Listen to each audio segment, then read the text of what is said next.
Et nous sommes particulièrement fiers aussi des succès de notre DS3 WRC, 23 victoires en rallye, 2 fois championne du monde. C'est un atout pour la marque. Et je voudrais passer la parole à Sébastien parce que je crois qu'il a un rendez-vous à vous donner. Oui, bonjour. C'est vrai qu'il y a un rendez-vous à donner. C'est vrai que ça fait quelques jours qu'on en entend parler, qu'il y a des rumeurs. D'ailleurs, je ne sais pas d'où elles sortent, mais il y en a qui sont bien renseignés, que je vais participer au Monte-Carlo. Donc effectivement, c'est un projet. Ça ne fait pas très longtemps qu'on en a parlé, mais quand Yves m'a proposé de participer au Monte-Carlo avec DS, je me suis dit, tiens, ça peut être une opportunité sympa. C'est vrai que ça fait quelque temps que j'ai décidé d'arrêter ma carrière de rallye pour passer au circuit. C'est clair que j'ai fait ma première saison complète en WTCC avec Citroën.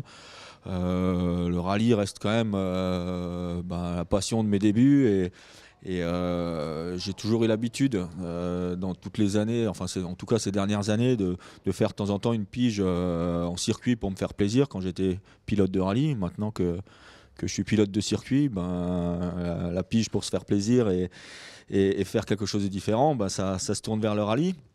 Donc pourquoi le Monte-Carlo? Parce que c'est un rallye qui se déroule en France. On avait déjà envisagé un petit peu la chose pour le Rallye de France, sans vraiment l'avoir défini, mais de toute façon, avec le calendrier cette année, c'était pas possible. Et donc maintenant, le prochain rallye qui se déroule en France, c'est le Monte-Carlo. C'est le rallye à domicile pour Daniel. Donc voilà, je dirais que tous les éléments sont réunis pour faire une opération et se faire plaisir. C'est un rallye qui m'a souvent réussi, on l'a gagné 7 fois, donc c'est un beau rallye que j'aime bien et puis voilà, donc on a tout simplement décidé d'y participer cette année. L'objectif est de faire le mieux possible, sachant que faut être conscient que ça fait 1 an et demi qu'on n'a pas roulé, que les routes sont en partie les routes de l'année dernière que je connais pas. Donc voilà, mais d'un autre côté, voilà, ma priorité cette année, ça reste le WTCC. Le Monte-Carlo, c'est un rallye pour se faire plaisir.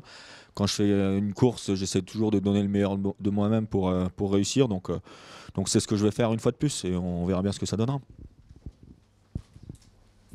Sébastien, merci beaucoup de ton support pour le lancement de la marque DS. Ce sera un événement très important pour nous que de t'avoir à nos côtés en cette année 2015 qui sera tellement importante pour le lancement de la marque. L'année 2015, c'est aussi les 60 ans du lancement de la DS d'origine de 1955 qui avait gagné à Monte-Carlo. Et donc, c'est un beau symbole de te retrouver au volant de la DS3 pour cet anniversaire. Yves, je ne sais pas si tu veux ajouter quelque chose. Bonjour à toutes et à tous. Je dirais avant tout que c'est une grande fierté d'accompagner une nouvelle marque en compétition. Et il est certain que quand j'en ai parlé ce matin à toute l'équipe, les yeux de tout le monde brillaient pour relever ce défi. Tout le monde est très motivé. On a Seb qui nous accompagne tout au long de la saison. Daniel qui était là quand même assez souvent pour surveiller Seb. Mais les avoir tous les deux dans la même voiture pour un rallye comme le Monte-Carlo, comme disait Seb, c'est chez Daniel, chez Danos. On a toujours porté haut les couleurs au Monte-Carlo. Je suis certain qu'avec les évolutions qu'on aura sur la voiture dès le Monte-Carlo, on peut faire une très belle opération tous ensemble. C'est vrai que j'ai souvent aimé varier un petit peu les plaisirs en participant de temps en temps à une course différente de temps en temps pour me faire plaisir. C'est une pige, on est d'accord? Oui, c'est une pige. Je vais m'engager, je suis. Et puis j'aime bien la bagarre, donc oui, l'ambition c'est de bien figurer. Après, qu'est-ce qui sera possible de faire sur un Monte-Carlo comme ça? On a vu beaucoup d'autres pilotes qui revenaient et pour qui c'était compliqué. Donc j'attends que ça puisse être compliqué, mais bon. On a passé pas mal de temps à Monaco avec Daniel à l'époque. Quand on était encore amateur, qu'on était de temps en temps logé chez sa mère, etc. Donc voilà, et le rallye de Monte-Carlo, c'est un rallye mythique. Je dirais sans doute peut-être le rallye le plus mythique, qui se déroule en plus sur des choses différentes comme ça. Et puis maintenant que que mon métier est d'être pilote de circuit et que j'ai l'opportunité de participer à un beau rallye qui en plus se déroule en France.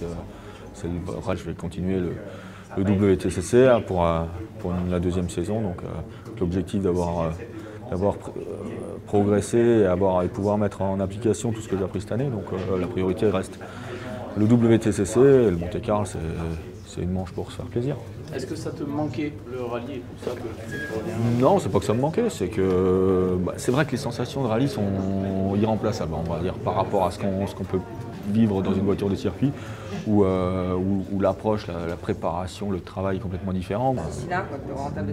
Non, c'est juste, je dirais, la préparation physique habituelle. Il n'y a pas de programme spécifique pour moi au rallye ou au WTCC, c'est plus une question d'être plus ou moins en forme globalement, ce que j'ai toujours fait, et donc je ne vais pas changer mon programme pour autant.